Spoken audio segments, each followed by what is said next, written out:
What's up, guys? Welcome back to Newswave. So you've undoubtedly noticed that the Nintendo Next Gen talk has continued to ramp up as we're rolling through the 7th year for the Switch, and that means there are reports and rumors flying all over the place, but there is one that I wanted to hone in on today because the source caught my eye since it's technically one we referenced back on the build-up for the Nintendo NX, and this has to do with a source within manufacturing, so we'll go over that one here today. Also, we are going to be talking about a big event for the Xbox that is starting right now that'll give you a chance to try out all kinds of interesting indie projects. And we do also have a big Marvel game that has now been announced from a new studio formed at EA that has quite a bit of talent behind it. So if you guys enjoy these videos, make sure to hit that like button, helps out a ton. And if you're new here to the Spawnwave channel, make sure you subscribe down below. And we're gonna start today with Xbox and all of the emulators that used to be there until Microsoft showed up and said you can't play GameCube games on your Xbox Series system, at least in retail mode, which is typically the front end that 99% of people see. If you go in the developer back end, you can actually still play emulators. But the idea was you can jump between your typical games, your Call of Duties or anything, and then go right into, say, Twin Snakes on the GameCube. Or what I was doing was playing the Budokai HD collection on the Xbox 360 through emulation on the Xbox Series because those Dragon Ball games just aren't going to be backwards compatible, too much licensing and all that stuff around it. However, it appears the community behind that has figured out exactly how to get around what Microsoft has done to block the situation. MVG, or Modern Vintage Gamer, did go over this in a video yesterday, and most of it appears to be similar to what they were doing before, which was you go into their Discord and they would give you a link that would at least be up long enough for you to download the application for your Xbox Series. Now, though, they have it kind of walled off behind their Patreon, which may be a way to limit access to those links because otherwise it was just pretty easy to see them and jump right to the application. This will probably give them a bit of a head start on Microsoft, unless I guess Microsoft wants to just become patrons and follow along for themselves to block it. But this does seem like a situation that'll be going back and forth, Microsoft attempting to block it, and then the community on the other end with these emulators trying to circumvent that. So it should be an interesting process going forward. Also, we had just talked about SEGA burying the play-to-earn games on blockchain and all this stuff.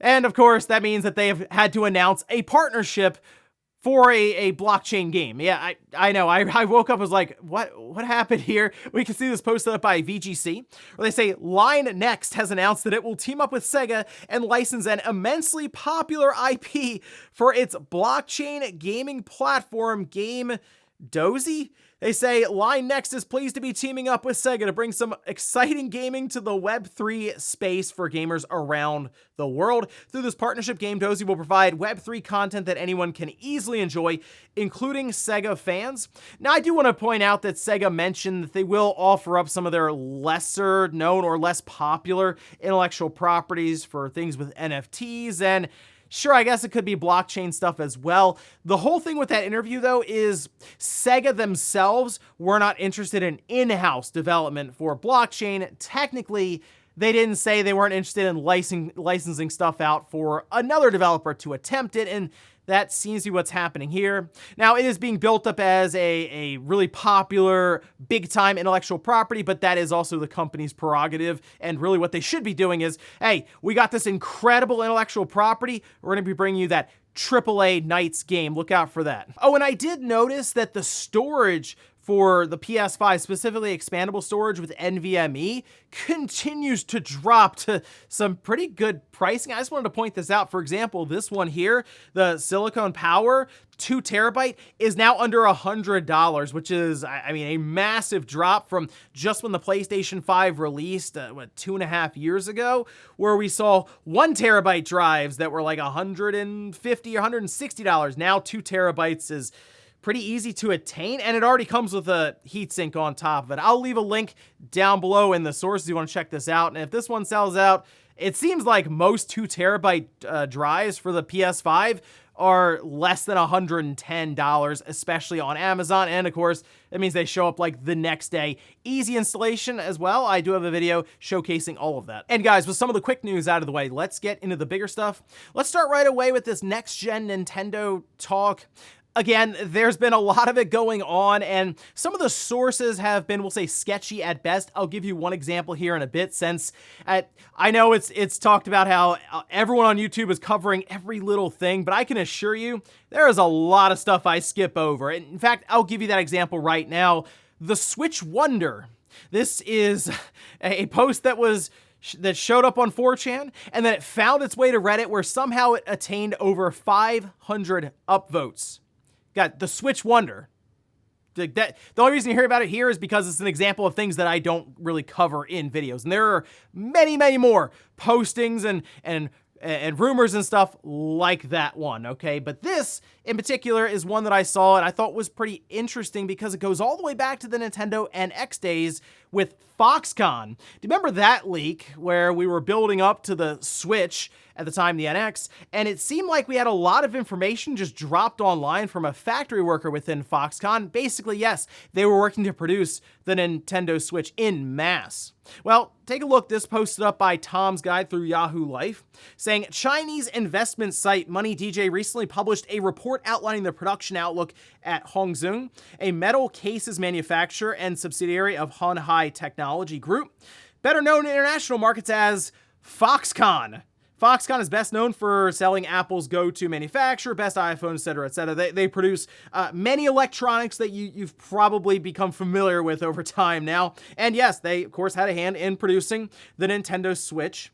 Now, the thing that's being pointed out is Money DJ expects sales to peak in the latter half of 2023, specifically citing Nintendo's plans to launch the Switch successor in the first quarter of 2024. Of course, if you're producing metal cases for the Switch, you would start to ramp up development and production to try to be there for launch, or at least within proximity of it, to provide that accessory for people picking up the system for the first time.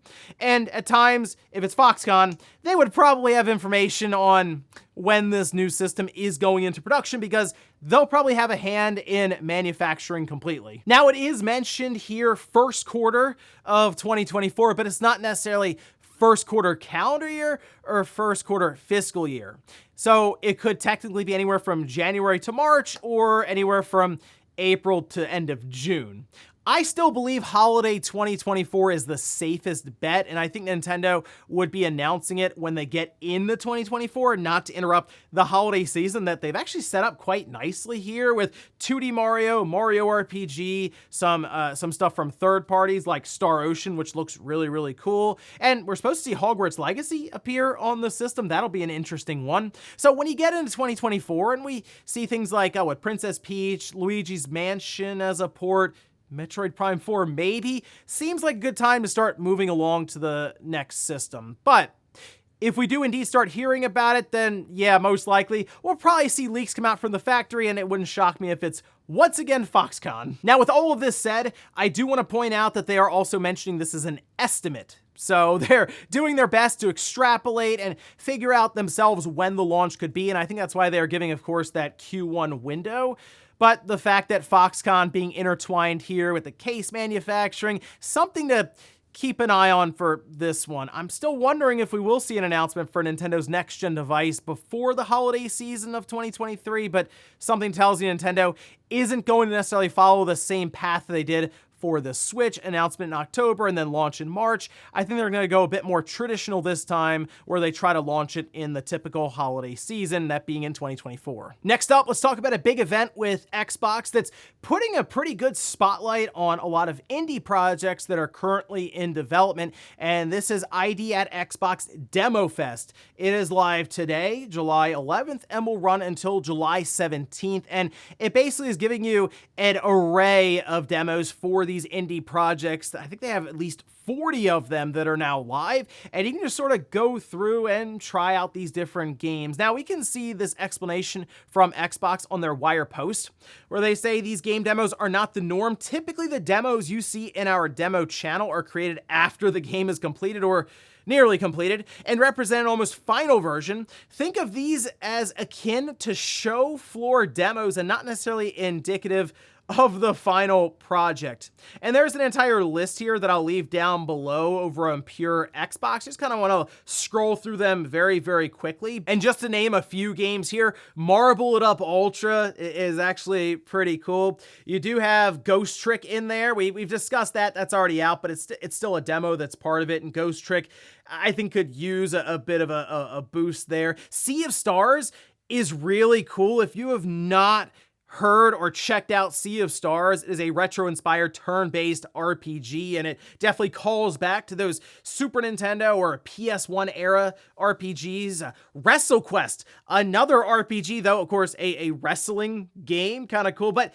there is a lot here to go over. The thing I would like to see with Xbox, though, they kind of call this, or at least compare this to, like, showroom floor. Like, if you go to E3 and you're walking around, there's an entire big indie section. I think it would be a great idea to intertwine this with their cloud streaming technology so you don't have to download the stuff. And they could even play it up to be where you actually go into a really cool virtualized like world or room that they design. And sure, it can look like E3 or it can look like Demo Fest, something that they make themselves, and you walk around to different booths even. There's things you can achieve. I guess you could even have technically achievements. And then you just stream it outright from there. You don't download anything. So I don't know, just an idea for the future, a really cool way to put a spotlight on a lot of these smaller indie games that are genuinely the most creative things in the space now. Next up, let's talk about a big announcement for Marvel fans, as it does look like a new Black Panther game is currently in development. And in fact, it's in development with a brand new studio under EA. We can see this posted up over on their website, where they say a new AAA development studio, Cliffhanger Games, they're based in Seattle, is working on an original third-person, single-player, it's very important, Black Panther game in collaboration with Marvel Games.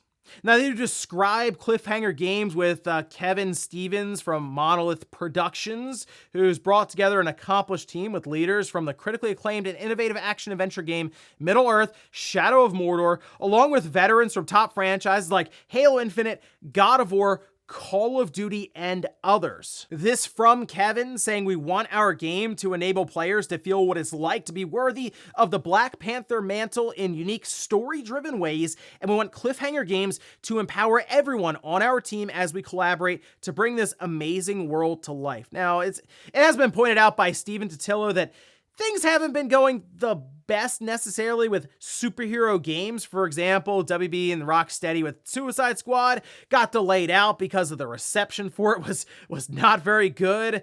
Marvel's Avengers with Crystal Dynamics, they shut that down. Also didn't do very well. Guardians of the Galaxy, according to Square Enix, did not meet their expectations. And Gotham Knights also struggled, especially with reviews and just the overall player base. Oh yeah, and then Marvel's Midnight Suns, I still feel like people don't even know that game came out. However, I think the biggest part about this is EA is treating this like it is a big deal, forming an entirely new studio to tackle the Black Panther game. And those other titles that we just went over are kind of they're kind of group projects almost, right? Like into Suicide Squad, you have Gotham Knights. They're not really focusing in on any singular superhero. So I have a bit more confidence in something like Black Panther or even Iron Man, which is also in development with EA. And usually you see these announcements because it does appear this is a ways off, especially for a new studio, to start recruiting talent. I mean, there is technically a limited talent pool out there, and developers go between different studios. So it seems like this is more or less a call to get more people on board to develop Black Panther and maybe attract some of the top talent to do it. So I think it's going to be a while before we see it, but definitely some interesting stuff here forming at EA, especially for Marvel fans. And in our last bit of news, let's stick with Disney here for a minute, shifting from Marvel over to Star Wars, as it does appear that another Jedi Knight game is in development. Now, of course, we just had Jedi Survivor come out, which unfortunate for the performance aspect to it, because the game itself is really good. If it came out and there were no performance issues, I believe that could have been one of the highest rated games of the year. And if they do end up fixing it, hopefully they do down the road, I think it's worth everyone to check out, even if you're not a Star Wars fan, because it's legitimately just a very good action-adventure title. And it appears they're on to the next project, which if you look over on EA's recruitment page for hiring, you can see a couple of listings here for senior FX artist, that's for Star Wars Jedi, and then audio engineer for Star Wars Jedi, and principal game writer. So yeah, they're starting to hire, it appears, getting ready to develop the next entry, which I kind of figured they would at least do a trilogy. And I think they've mentioned they wanted to do a trilogy with Cal Kestis. Who knows, maybe it can go even further than that. But it also appears that the game has kind of set itself up for the next entry. And yeah, I think that would work out best to maybe have a bit of a time jump and close out Cal Kestis' story. And that is hopefully where they take this whole thing. And I really hope that they look back on Survivor and realize how detrimental the performance aspect was to the game and how it's been viewed by the public, because again, that's a really good game that I wish more people would at least try out, but some are just unable to because it struggles badly on PC, and on console it's a mess as well. I think it's got like 12 patches or something since it came out, and even a whole bunch of hot fixes on top of that. So I don't know. We'll see if they get to a position where it is something that can be easily recommended, but I'm curious where they take things and really how long it will be before this game comes out. Is this one that will sneak its way into this current generation, or are they already planning for the Xbox Series XL and the PlayStation 6? I guess we'll find out probably in 3 to 4 years. And before we go to the comment of the day, we're gonna take a look at the poll that I posted up yesterday, where I asked, with the decision looming, do you think the Microsoft Activision deal will go through or get blocked? 67% say it'll go through, 33% say it will get blocked. I mean, it's kind of up in the air. It seems like it's kind of just a flip of the coin for a lot of people, although some seem pretty confident that this injunction from the FTC will just get denied, at which point Microsoft's probably just going to move to close this thing before, I think, July 18th. So yeah, it'll happen very, very fast as soon as that decision comes through. And many, myself included, we're expecting that decision to have already happened, and technically it can happen at any point. There were some times where we were getting news coming out in the middle of the night, so who knows when it's going to drop, but when it does, it's going to be an interesting day online. I'm expecting it to happen probably in the next 24 hours, if it hasn't already by the time you're seeing this video. And we'll finish up with the comment of the day, as you're seeing here. This is from Tiger, who says, the problem with Xenogears, the OG game, was released in an unfinished state. Bring it to modern systems in a way that would satisfy people who have never played it would require a lot of work. Best case scenario is Square contacts Nintendo and puts together a deal for Monolith Soft to remake the game. The creative mind behind Xenogears, Takahashi, is a founder of Monolith Soft and still works there today. I think that'd be a dream scenario for most fans, and then also most people involved. Like, it'd be really cool to see Monolith Soft take a shot at a Xenogears remake, especially with what they've been able to accomplish through the Xenoblade series. I mean, Xenoblade Chronicles 3 is some impressive stuff, even like on the Switch. That is a mind-blowing game in handheld mode all day, right? So them going back, taking a shot at Xenogears in collaboration with Square and Nintendo, probably publishing or fronting some kind of money to keep it as like a timed exclusive or full-on exclusive for the Switch, would be an interesting thing to see come to fruition. So, hey, Nintendo and Square are working together on a remake right now, right, with Super Mario RPG, so I guess you never know. Xenogears could maybe someday show up in a Direct. Similar kind of lens flare treatment, going from the PS1 visuals to the new style from Monolith Soft. And ladies and gentlemen, that's going to do it here for Newswave. If you enjoyed this video, guys, hit that like button. If not, hit the dislike. Leave comments down below about everything we talked about here today, where there's Nintendo, their next-gen situation with Foxconn even being pointed out. That gives you some flashbacks to the Nintendo NX leak days. And then also, what about Xbox with their big demo fest going on right now with indie titles? Of course, point some ones out for people to try. And then, do you think EA and their new studio can pull off a good Black Panther game? Thanks, guys, for watching, and I'll see you next time.